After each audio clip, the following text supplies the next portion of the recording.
Hello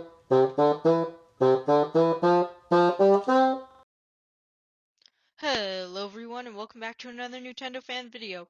For those of you who don't know, the second DLC pack for Minecraft Dungeons called Creeping Winter released September 8th and I of course played through it.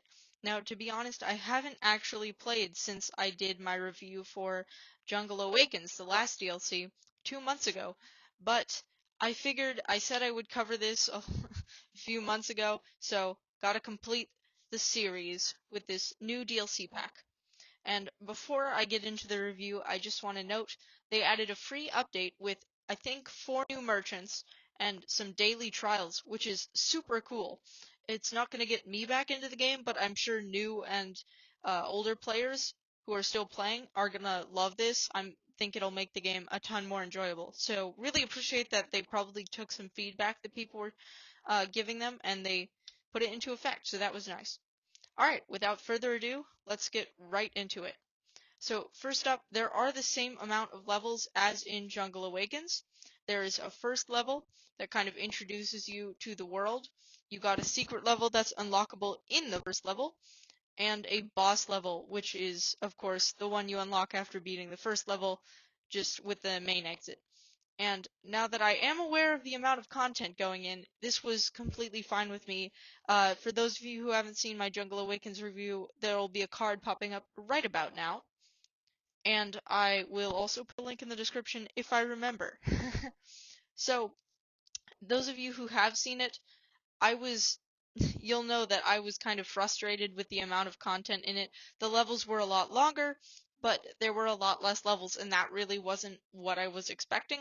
Now going into this, I know that, so I'm a lot more prepared for what they have put out for us. Now, most of the enemies are variants on normal enemies like skeletons and zombies. Again, this is pretty much just like Jungle Awakens, but there is a new mini-boss called the Illusioner. He shoots rockets and creates clones, which is really cool. I like the concept. It works well, I think, for the setting.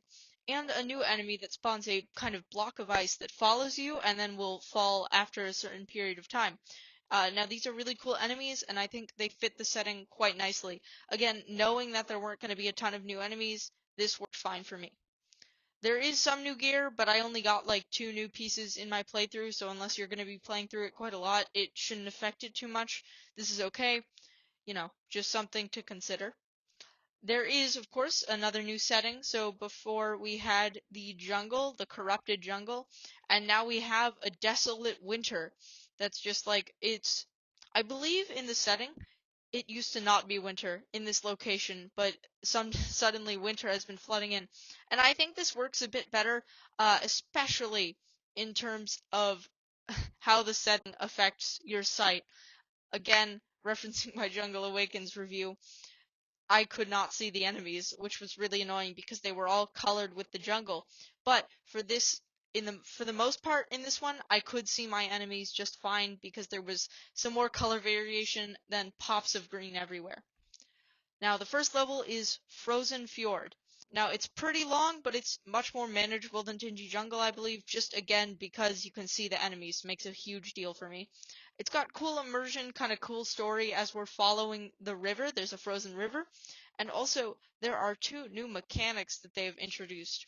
One of these is ice. So, although this might not be totally new, they utilize it a lot more here. It is just you have icy ground. It's very simple. And when you're on it, you're going to slide a little bit.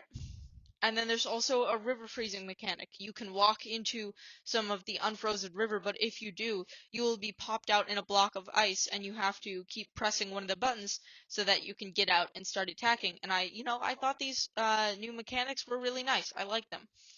The second level is Lone Fortress. Now this level was a pretty good length. It's an interesting setting, I think, though it's really pretty similar to the temple in Jungle Awakens. It's giving off a lot of that like abandoned castle, overgrown, just like old settlement kind of vibes. Not settlement, I suppose, but you know what I mean. So it's pretty similar to the one in Jungle Awakens. The boss fight was much better, however. I liked the boss fight a lot more difficult in my opinion. and I just thought it had more effort put into it. It was just what much better thought out. Though the mini boss is pretty similar to this boss. So Jungle Awakens, the boss was a little more creative, but bygones be bygones. It's just, I don't know. I still liked this boss better, even though they're reusing it a little bit for the mini boss. That's okay. Now, the last level is Lost Settlement. This is, of course, the secret level. I did not like this one quite as much as Panda Plateau, but Panda Plateau was so good in my opinion. It was still a really cool setting though. I think in the secret levels they're really utilizing the setting a lot more. I really quite like it. You feel very much that this is an abandoned town and it's kind of giving a spooky vibe off. I quite liked it. And it's a pretty good length as well, and you get a boss fight with the mini boss. So I thought that was cool as well. It's a nice way to end the level. So yeah, going into the price point, again, it's $10 for both, I believe, which is a pretty good deal if you're getting if for what you're getting if you want more of the game. It's got 6 levels for both of these as a total, not including daily trials, but there's a daily trial for each level, so it still balances out. And there were, I believe, 14 levels in the main game, so comparatively 20 levels in total. 16 is pretty close to a third of that, and this would be a third of the price. So it's a pretty good deal. I think it's pretty fair, especially because you have some new mechanics and it's a little bit different. Now, I liked this expansion much more than Jungle Awakens, now that I actually had an idea of what I was getting into. I think it was a lot more clear what they were bringing now that we are aware of the amount of content and how it's going to be structured. So I enjoyed this a lot more knowing what it was going to be like going into it. So if you like the Minecraft Dungeons base game and you want some new levels to play, I would definitely give this a shot. Keep in mind that Creeping Winter seems to be the better of the two, at least in my opinion. So yeah, very quick video for this. Now, if you're watching this on the date of the release, Super Mario 3D All-Stars should be being delivered to me. I should be getting it. I will hopefully be doing a video on that on Monday, having some fun with the game. Other than that, I hope you guys enjoyed this video, and have a great day.